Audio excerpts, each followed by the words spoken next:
At 30,000 feet, there are no second chances, no mistakes, no survivors. When a plane breaks apart in the sky, everyone dies. That is the rule of gravity. And on January 26, 1972, that rule was broken. Her name was Vesna Vulović. She was 22 years old, a flight attendant. She did not request that flight. She did not plan it. She was covering for another crew member, a simple scheduling change. If her name had not been written on that roster, this story would not exist.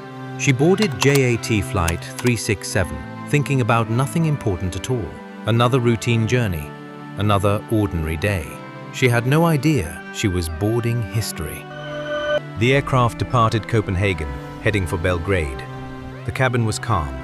Passengers spoke quietly. The crew moved through the aisle. The plane climbed higher, above the weather, above the noise of the world. At cruising altitude, everything felt normal. And then, without warning, the aircraft exploded.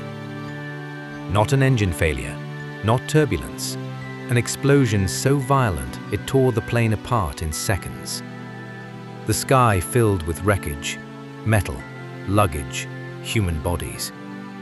There was no mayday call, no final message, just silence. Investigators later confirmed the cause: a bomb hidden in the cargo hold. It detonated mid-air, at an altitude where oxygen disappears, pressure collapses, and consciousness lasts seconds. The plane did not descend, it disintegrated. Every passenger and crew member was instantly presumed dead. And by every known law of survival, they were right. Except for one body that never fell alone. Vesna was at the rear of the aircraft, pinned inside a section of the fuselage, trapped by a service cart. She never saw the blast. She never screamed. She lost consciousness almost immediately. Her body remained inside the broken shell of the plane as it fell. No parachute, no control, just open air, from over 10,000 meters above the ground. For minutes, the wreckage tumbled through freezing sky, spinning, breaking apart, accelerating. A fall that should have ended everything. The fuselage struck a snowy mountainside in what is now the Czech Republic, at an angle, through thick pine trees.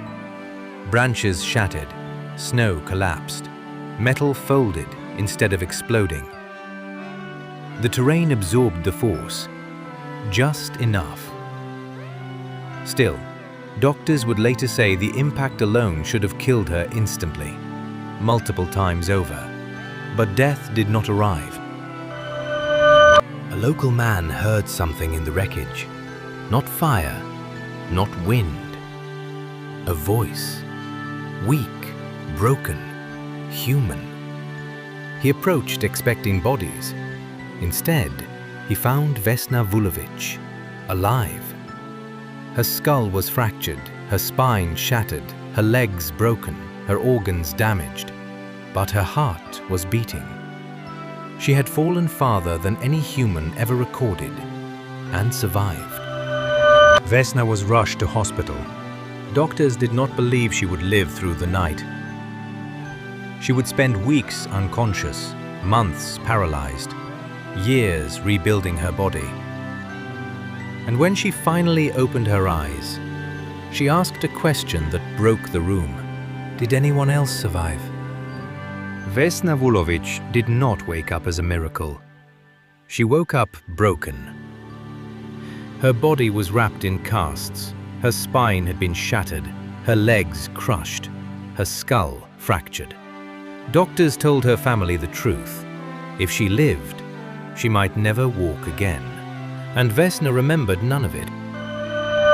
Vesna had no memory of the explosion, no memory of falling, no memory of impact. Doctors believe she lost consciousness seconds after the blast. Her brain shut down, protecting her from trauma that would destroy most minds. In some strange way, forgetting may have saved her twice. Recovery was slow, painful, relentless. For months, Vesna could not move. Her muscles wasted away. Her spine was unstable. Doctors placed her in a body cast. Weeks turned into months. Months turned into years. Then one day, she stood, and later, she walked, against every medical prediction. Experts tried to explain how she survived. There was no single reason. It was a chain of unlikely factors. She was trapped inside a section of the fuselage. The food cart pinned her in place, preventing her body from being torn apart. The wreckage hit a steep, snowy slope. Trees and snow absorbed energy. The fuselage crumpled instead of shattering. Her low blood pressure helped prevent fatal bleeding. Her body shut down before fear could spike her heart rate. Survival wasn't one miracle, it was many, happening at the same time. In 1985, Guinness World Records confirmed it. Vesna Vulović had survived the highest fall without a parachute in recorded history, over 10,000 meters. She accepted the record politely, but she never celebrated it. She once said something simple: "I wish I had died instead of living with this." Not because she didn't value life, but because survival came with pain few people ever see.